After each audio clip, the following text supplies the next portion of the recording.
Hi guys, this is Anna and we're back again with another mini vlog. For today's video ay gagawa naman tayo ng recycled materials using these plastic bottles, used jars of collagen, and I'm also using this basket of a flower girl. And gagamit nga din pala ako dito ng lid ng stick o jar as vase. Okay, let's start na.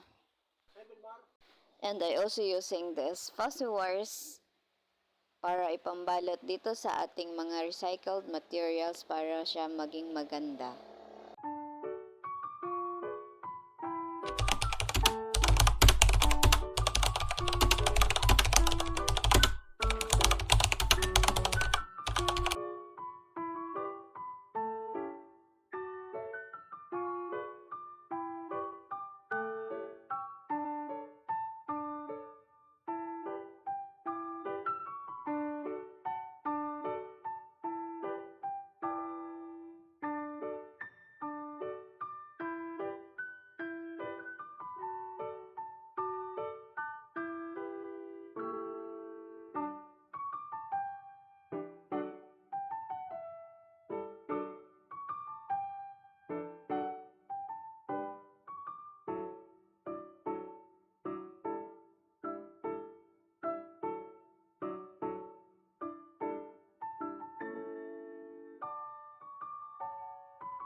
Gabi na pala.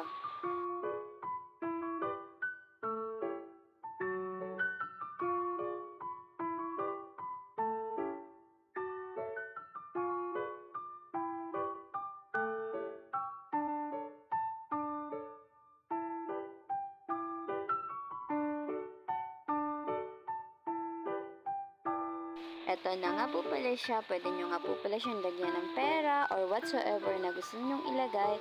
Pwede nyo din siyang gawing pen holder.